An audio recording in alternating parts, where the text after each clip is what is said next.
Welcome to the Published Author Podcast, where we help entrepreneurs learn how to write a book and leverage it to grow their business and make an impact. I'm your host, Josh Steimle. Today, my guest is Jeff Arnold. Jeff is the author of 2 books, including the bestseller, The Art of the Insurance Deal, and also How to Beat Your Insurance Company. Jeff, welcome to the show. Thank you so much, Josh. Been looking forward to connecting with you for years, as we've learned. I was following you on LinkedIn, and I'm glad our paths have crossed via Zoom now. Yep, this is fun. Small world. So give us a little bit of background on you, Jeff.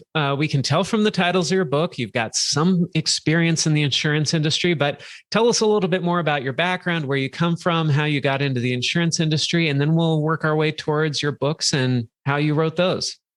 Yeah, thanks again for the opportunity. So it's kind of a long story that I'll make succinct and try to weave some humor into it a little bit, right? So I was born in Western Kentucky. My father, my grandfather, my great-grandfather, great-grandfather, great-great, all preachers. I'm the first one in 5 generations not to be a man of the cloth. Certainly a follower, but just not my calling, right? And the circuitous route to insurance happened like this. Being a preacher's son, I had to work early, right? I had to start working early. And in Kentucky, that was tobacco or hay, right? For young kids. And so here I was, a full shock of red hair, which I am devoid of today. But I was sitting on a hay bale eating lunch in a farm where we'd been doing tobacco. This guy drives up in a 4-door car, windows up, which means he had air conditioning, which was a big deal, right? He gets out of the car with a starched white shirt. And I remember leaning to my friend and I said, "What's that guy do?" And he said, "Insurance," or something like that, right? So it's just kind of this weird introduction. Fast forward out of college and out of some experience in trying to do drama and comedy in Hollywood for a couple of years, I landed by sheer coincidence a job in insurance. And it took me back, 12 years prior when I was sitting on the hay bale. And since then, 31 years, I've just been in love with an industry that most people yawn over, but I consider it the industry of all things fun, sexy, exciting, and just plain awesome. So how's that?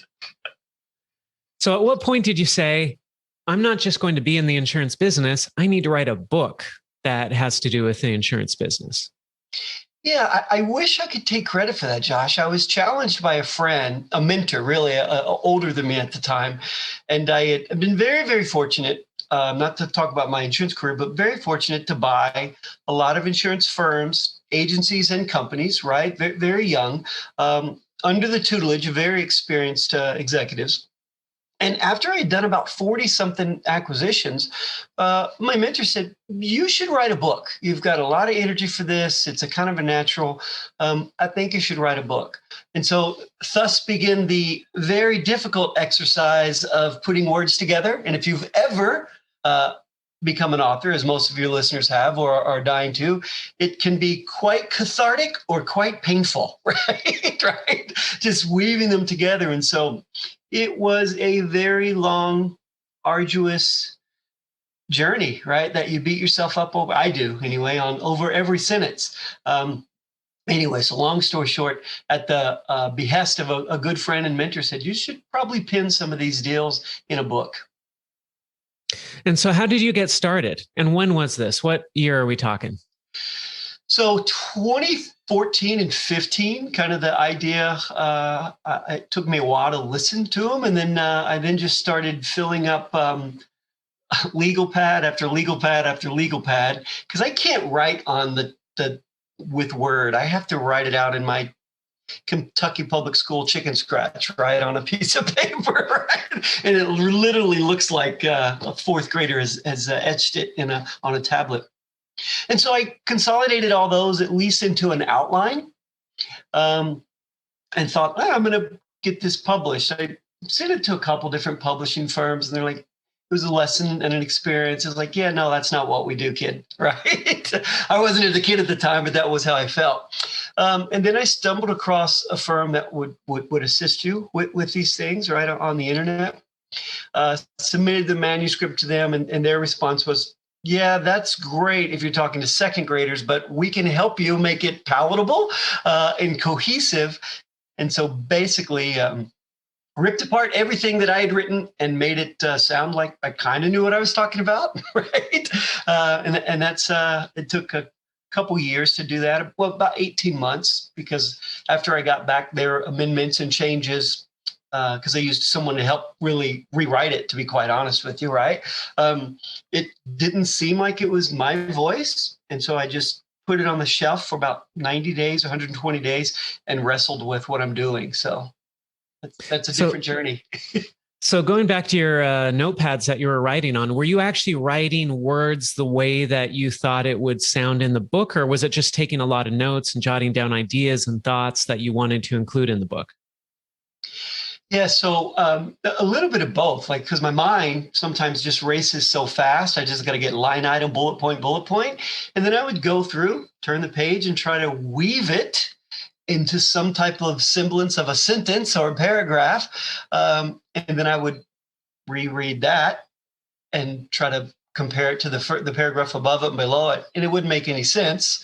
And, it's, I think like most people who write or enjoy writing, you probably rewrite the same sentence 3, 4, 5 times, right? I listened to a guy tell you one time, can't remember his name, that he wrote in his book, he must have rewritten every sentence 40 times without exaggeration. And I believe him, right? So the short answer is, Josh, some by bullet point, and then I would try to weave them together. Mm-hmm. And then you said that you went and you got somebody to help you turn this into more of a book type of format. Was this a ghostwriter? Was this an editor? What type of person were you working with on that?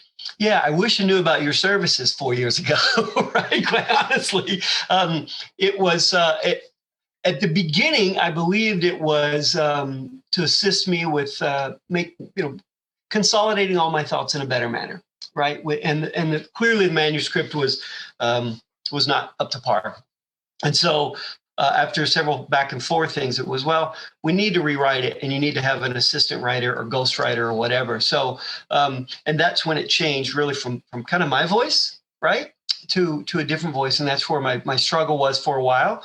That being said, I revamped a little bit of it, made it sound more like me, and we moved forward. Talk about that voice a bit, because this matters to a lot of people. And in fact, I think it matters to pretty much everybody. And it's one of the major hangups people have when they think about writing or working with a ghostwriter or even working with an editor, is they feel like their voice is going to get lost. So talk to us a little bit more about what changed. How did it change? What did you not like about the revised version? Yeah, so it was quite the journey, to be very transparent and open. When I speak, I feel like I'm somewhat intelligent, right? Internally.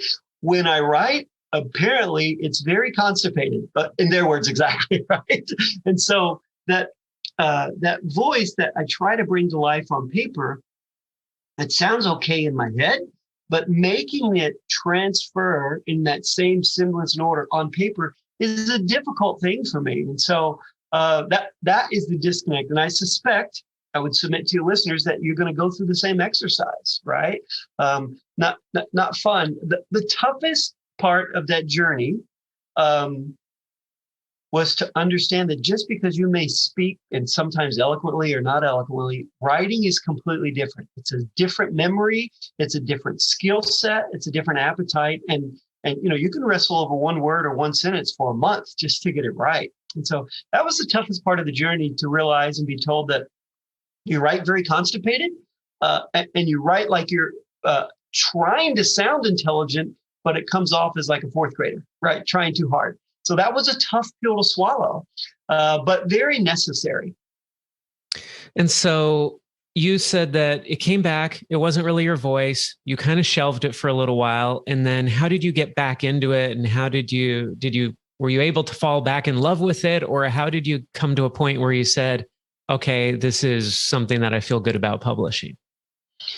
It's just one of those weird stories. I was with a friend who's a pretty well-known soccer coach in the U.S., United States, and I was just talking with him, and just we weren't really talking about the book, but he said the right thing at the right time. He was talking with kids that he's placed on the Olympic team, and in the MLS and all these times, and he mentioned something. He said, the toughest part is to get the kid to realize where his weakness is, because he wants to be the best, and to focus on that. He says, I can't place you because you can't hit a corner kick, or I can't place him because he doesn't know how to head a ball. And that really resonated. We were just having a conversation, but it resonated in me. It's like, you know what? Just accept, drink in the fact that it's not a skill set you have, surrender to that, and let's move forward. So part of it was humility, right? Like drinking that in. And then the other part was ego. I really wanted to publish a book, man. That's just the truth, right? I really wanted to get author as a title in things that I had done in my life. That is such a great bit of advice, that you can't help somebody if they're not willing to admit their weakness. I mean, we see this all the time, but it is so true that if you're writing a book and you're not good at part of it, but you refuse to acknowledge that, well, you're never going to get that part right then. Very, very true. So this allowed you to get your book manuscript done. So then how did you actually get it published in the end? Yeah, so I was naive at best in understanding all the steps that go through with it, to take it to the final publication piece. And quite honestly, I thought it wasn't going to self-publish it. I thought someone wanted this, right? Thus was not the case, right? And so I had to, go along that journey that most publishers do today and self-publish, right? And so I found a firm that did it, and then we wrestled over title, we wrestled over the back page, over images, and all along the way, it was just a constant compromise. But I had to surrender to what people, they know better than what I know, right? And so at the end, I'm super happy, love to have 2 books, and my third will be out next month. But it all along the way, it's whoever you partner with or whatever, there's just compromise that happens, like in any relationship, right? Relationships are the great compromise. And so in the end, I'm happy to have done it and continue to do it now. And I'm working on my 4th one on scratch paper again. But the journey was to find a firm that did that for me. The covering, the formatting, the font, the styling. It's best left to a professional. Certainly you could do it. But if you don't have the experience and expertise, it's a longer journey. And why wouldn't you take advantage of other people's expertise instead of failing all along the way? Mm-hmm. So it sounds like you were working with a hybrid publisher, somebody who provided these services to help you get the book right, not a traditional publisher, but kind of an in-between 100% self-publishing and going with a traditional publisher. Correct, because again, my naivete was like, oh, you just approach publishers and they publish books. That's what they do, and that is not the case, right? I don't know the statistics, but maybe 1 in 1,000 they receive are they interested in, right? And certainly, in my subject matter expertise, that makes most people yawn. It's not like, let's rush to get this published, right? Yes, is the short answer. Ended up with a firm that delivered kind of a la carte choice of solutions that I needed. Mm-hmm. So what was that company that you worked with, the hybrid publisher? Oh, yeah. The name of the company is Arbor Books. Arbor Books. And so how long was that process? How long did it take from the time you signed up with them until the book was done and printed and you were holding it in your hands? I got to think about that one, Josh. I don't remember. Though probably transpired rather quickly. Seemed like an eternity, right? Just because you're anxious and really ready to go. Less than a year, but I honestly, for the life of me, you've thrown me a curveball. I don't know the exact time frame. Mm-hmm. Got it. So you published that first book, and then what happened after you published it? Well, then the marketing starts, right? It's not like you just hang the shingle out and people come. And then started writing a lot of blogs about it. Made the assumption that, you publish it and the world will be the path to your door, right? Also not accurate. And so had to start blogging, had to start podcasts weren't such a big thing in 2017 for that. But then just anywhere I could go would blog and talk about it. And then I had to do some paid advertisement and social media stuff. And then also Amazon. And did you see that it was getting into the right people's hands, that the right people were reading it? Were you getting responses from it? Was it helping you grow your business? Yes, there was a pivot, and then I was fortunate to get in front of folks in the space, right, who buy and sell insurance entities, right, which is a very, very micro niche space. But that's really kind of what it was for, because I had a lot of experience in buying them. And then when that relationship developed, and they started marketing my book on their website and their emails at the time. They sent a lot of emails. But books really kind of took off.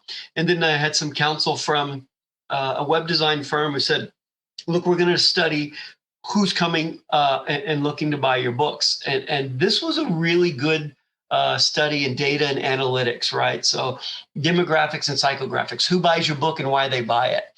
And it turns out, oddly enough, that the deep dive they did was as much as they could get the data from the Google and the analytics, females were buying my books from a desktop, and males were buying my book from mobile, right? And you would think, okay, big deal. But it allowed us to change the color, the font, and the layout of the offering based upon a device, right? If it's a desktop, show these colors, right? And that would be pink or teal or blue. And if it's a mobile device, show a more masculine color, right? That, along with putting in some landing pages or squeeze pages, just one page call to action pieces, really helped drive sales a lot. So that was a real big turning moment in the marketing piece. But it really happened when I realized that it's not about just publishing and putting it out there. You have to be constantly marketing it, or have folks that are marketing it for you. Got it. So the web design company that you were working with, did they specialize in author or book websites, or were they just a digital marketing firm and they did a good job at it? So it was the first firm I used specialized in book authors, and guess what? It looked the exact same, right? A lot of times. And then because I still buy and sell insurance companies and agencies, I found this other firm and was talking to one of the really sharp guys there, and was sharing this struggle. And he was like, well, it's the same thing. It's niche based, and you have to focus on colors, demographics, psychographics, sex, for lack of a better word, right? Who's buying your book and why, right? And I had these really masculine blue and brown and gray colors, and that meant nothing to females or to other type executives, right? It was a very staid, boring color. And so we just changed all the colors and saw an instant change.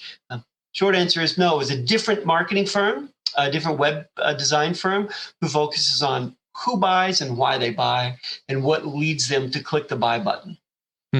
That's interesting. So we've talked mostly about your first book. At what point then did you say, you know what, I've got another book in me. I need to write the second book. What was the inspiration for that? Yeah, so the second one was, well, we've got this wonderful firm with employees pretty much all over the world, right? Like 4 countries and 7 states or whatever.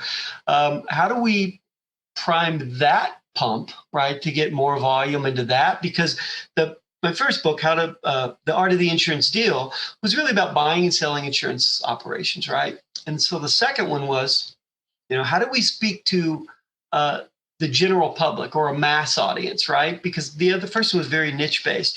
And so how to beat your insurance company was, look, most people think they're getting ripped off by their insurance company. Why don't we write about how our team of these highly educated insurance geeks solve those problems and make it direct to the consumer? And so thus began the process of about 12 or 14 more months of getting it all written down on paper. Although I started this time, I would do about a chapter at a time, sometimes 2 or 3, and push it forward for feedback, which really is a kind word for saying rewritten and destroyed my original idea to make more cohesive.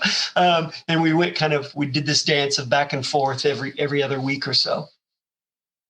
hmm And now you said you've got a third book coming out. Yeah, and so this one's really about um, more business process. So it's not so much about the insurance space, which I've had 31 years of my life in.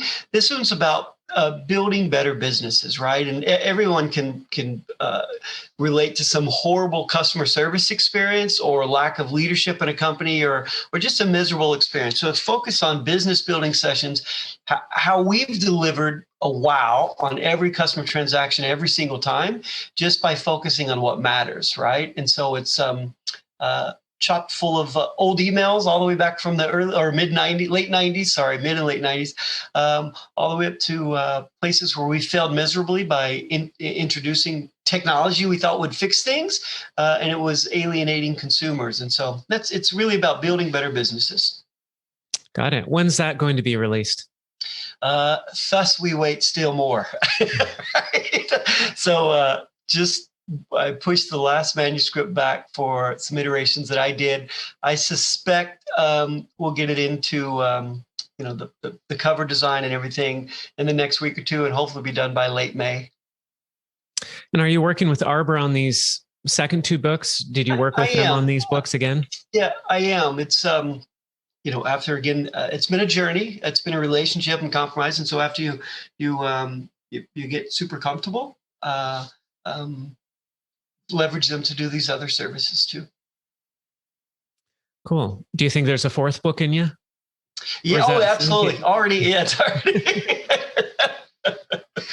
Right. And it's really, to bore people who might not be into insurance, it's really about the phenomenon happening in our industry now, and it's called InsurTech. Right. And insurance has always embraced technology, but what's happening now is a complete pivot for the entire industry. It's going to radically change how people conduct business in our space, and how policies are sold, and really the experience. And so I'm focusing on aggregating thought leaders in our space, much like your book, Josh. You interviewed dozens of executives for your marketing book, right? But certainly read your stuff, and so not copying that, but thinking that this makes sense to aggregate all these thought leaders into a volume. Mm-hmm. That's really interesting. Yeah, well, and you can copy my book because I just copied it from somebody else. That is the format. So, yeah, that's interesting. So it's kind of funny because once you write a book, you've made such an investment. You learn so much about the writing process, the publishing process. It almost becomes this thing where you're like, well, I can't just let this knowledge go to waste. Now that I know how to write a book, what a waste to not write another one. Because now it'd be so much easier than the first one. And then once you've written two, you might as well do three, and then you're an addict. You're absolutely right. It is a drug of sorts. I've never experienced being addicted to anything substance-wise, but it is, I can imagine, right? It is a drug. It gets in your system, and you're always working on the next one without even knowing it sometimes. Uh-huh. Yeah. Well, this has been great to talk a bit about your journey. As you've looked at each of your books, 1, 2, and then you have the third one coming out, what are some of the primary lessons you've learned along the way that you wish you would have known before you did that first book? Yeah, I waited too long to reach out and get help, right? Again, I thought it was, you had to build all these bridges yourself. Should have reached out much sooner, should have been much more open to criticism. It really stung, and it really delayed the process, right? Just being completely open and honest, that put it on the shelf for 3 or 4 months. And then just the right timing of my friend telling me, right? You have a problem with the curve. You have a problem with, you can speak it, but you can't write it. Just accept that. And so should have gotten help sooner, and should not try to do it myself. There are people that specialize in this, right? Can help you along. Reach out and engage them. And as you've gone through the process and gained more confidence, are there things that you're taking on now in that process that you wouldn't have taken on, or you didn't take on with your first book, but now you feel like, you know what? I know what I'm doing here. I can handle this. Yeah, I really feel like my fourth book is going to be, I'm just going to take more control right? I mean, I'm not knocking my partner. They've been wonderful, but none of the covers have really been like, I feel like it's mine. And none of the back cover explanations are really me, if that makes sense, right? It's like, they have a life of their own, but it's not really mine because I've had all this external input, which was needed. And so I think as I, start this fourth book and move around, I just want to control more of the process. Not a control freak, but I think, like you said, once you learn it, it's like you want it to be all your voice. And that's the struggle I'm at. Those that have produced way more than me and sold way more than me and written more books, they're on a different journey or in a different space. That's just the space that I'm in right now. Mm-hmm. Now, what has the impact been on your business? We touched on this a little bit, but these two books that are already out, have you seen direct results from these books in terms of your business growth, where you can point to that and say, if I hadn't written that book, I wouldn't have gotten this benefit for my business? Absolutely. First of all, the first one really cemented, I'm not trying to be pompous or an egomaniac here. It cemented our position, my position as the author, as a thought leader in the space on buying and selling insurance operations, right? At a time when so many older or retiring folks are ready to sell. And so it leads a path to my website to this very day. I have multiple Zoom calls today and yesterday that they buy my book and they just schedule. And we talk about helping them buy and sell an agency or a company. And the same has happened on my company side. I have an insurtech called RightSure. And every day the phone rings because someone's bought the book and said, hey, I think I'm overpaying for insurance. And so it's been an absolutely wonderful calling card. And it's a great aha to all of my folks who make fun of me as being a product of the Kentucky public school system. It's like, well, but are you a best-selling author twice? Right? So it's some fun jabs back and forth too. Mm-hmm. Well, you've come a long way from being a preacher's son, huh? And coming from that descendancy. What are your kids getting into? I'm guessing they're not going to be preachers and restore the tradition, huh? True. My one is an author, right? He has his own publishing company, though his is much headier and more weighty stuff than I do. Oh, no, that's interesting. Tell us more about that. Oh, yeah. So I'll give you a pitch for his company. It's called Prav Publishing, Prav Publishing. And he writes on esoteric beliefs and thoughts. And so if you think, what is esotericism or Western esotericism? It is it's well before modern day religion or spirituality. It's when it used to be contain everything from alchemy to astrology to zodiacs, all kinds of things, right? That's what it used to be before the churches got a hold and separated these things into their version of religion, depending on your beliefs. And it's a deep subject. I have to reread each paragraph multiple times to comprehend it. But yeah, that's his passion. That's interesting. Was his passion or him starting this publishing company, was that inspired at all by you writing your books, or? I don't know. He's always been quite the bookworm. And I think his original goal was to be in academia and teach, right? European history and Russian history he's always been enamored with. So I think that was his primary goal. And then briefly, can't leave out my other children. My second son in the business world, right? Thinking finance and insurance. My third son's a wonderfully talented artist, going to go to Toronto to study. And then I have a baby, a daughter who clearly is just playing soccer and video games. I'm not sure what she wants to do yet. So, That's great. One of the interesting impacts I've seen in my own life, I had a mother who read to me when I was young, and I feel like that's where I gained my love of reading. And if it weren't for that love of reading, I'm not sure I would be writing today. And so it's big in our family to read to our kids and read with our kids. And none of them has shown an interest in becoming an author yet, but then again, I didn't write my first book until I think I was 35, 30. No, it was even later than that. I mean, I was almost 40 when I wrote my first book. So sometimes it can bloom later in life. But I'm curious, in your childhood, did you read a lot of books? Were you familiar with books to the point that when you went to write one, you're like, yeah, I think I can write one because I've read hundreds of books or something? Or was it just a totally unique idea for you to go and write a book? No, I was the absolute worst student you could ever imagine, right? And multiple times I was taken to a principal's office after they had spanked me multiple times, because you could still spank in the 70s, right? And in Kentucky, at least. Yeah, absolutely. Yeah. And two different teachers on occasion said, this child is not allowed in my classroom anymore. There's nothing I can do with this child. Today, you would diagnose it as ADD or ADHD and medicate them, right? We didn't have that. So it was when they couldn't get it out of you with a paddle, it was just go sit in the principal's office. So it wasn't until literally I can pinpoint the moment, 22 years old, I just started reading again. And then oddly enough, a 22-year-old that wasn't out partying and doing whatever, I would spend my nights and weekends going to the library. You know, the internet wasn't this big thing, right? And so I would just I just had a ravish amount of consuming books, right? And it was really to fill things that I didn't know, like a lot of skill sets I didn't have, right? Anything from fiction and nonfiction to business to acting to speaking, whatever. I just had to consume it all. That's interesting.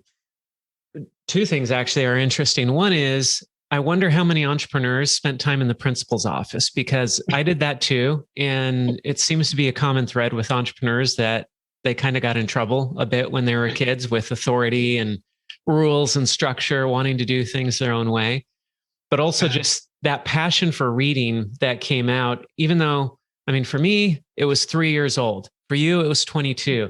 I just finished reading recently the biography of Malcolm X. I didn't know anything about him. I just kind of read it on a whim. And he grew up not doing so well in terms of education and such, but then later in life, actually, when he went to prison, he started reading and he became this bookworm, and it totally changed his life. And he turned everything around in his life because of books and because of reading. And it's interesting to see that passion awaken, whether it's early in life or later in life. But then it's doubly interesting to see that passion lead to people saying, well, hey, if these people wrote books, I can write a book too. Yeah. It's true. I still struggle with, like, if I go back and read an old, like Richard Bach, which I read a lot of in my 20s, right? That the words would just stand up and come alive off the page. I am not there yet, right? So I'm maybe I have to write a fiction work or something, right, to make them all stand up. But when words do that, and paragraphs strewn together that just speak to you, it's like, when you write something really profound and awesome, you just hit yourself in the arm and can smile about it all day, right? That is better than any drug, any paycheck, anything, right? And so once that gets in you, it's quite fun and addicting.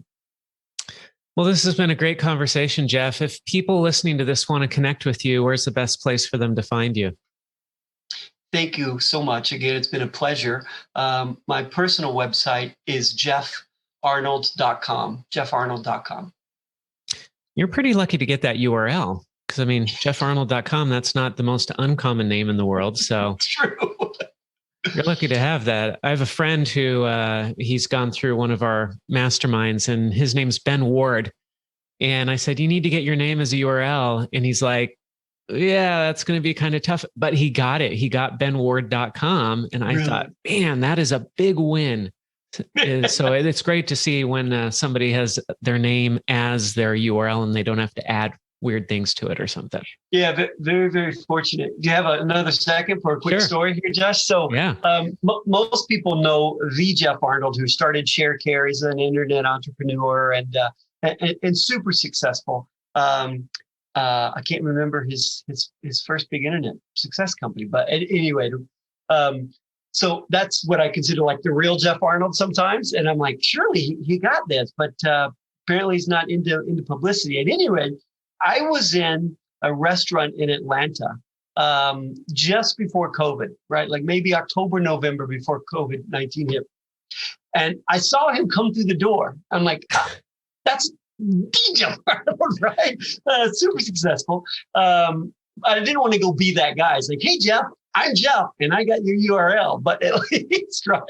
But at least I couldn't muster up he was in a group of people, and I couldn't muster up the intestinal fortitude to go interrupt. But I wish I would have, right? It'd been kind of funny. So that's, because you think, if you're Michael Jordan, you would think that Michael Jordan has his URL, right? or whatever. But sometimes that's not the case. So got lucky. Yeah. Well, you're also lucky that you have a name that people can recognize and spell correctly and pronounce correctly. With a name like Josh Steimle, I mean, there are pros and cons, right? For you, you might have to fight for your URL. I didn't have to fight for joshsteimle.com. It happened to be available. It also happens that I don't think there's a single other Josh Steimle in the entire world, because that's how unique my last name is. Unfortunately, nobody can say it or spell it, but pros and cons. Hey, Jeff, this has been great having this conversation. Thank you so much for spending time here today on the Published Author Podcast. Thanks so much. Again, greatly appreciate the opportunity. If you enjoyed this episode, don't forget to subscribe. And if you want to spread the word, please give us a 5-star rating review and tell your friends to subscribe too. We're available on Apple Podcasts, Spotify, and everywhere else you listen to podcasts. And if you're an entrepreneur interested in writing and publishing a nonfiction book to grow your business and make an impact, visit publishedauthor.com for show notes for this podcast and other free resources.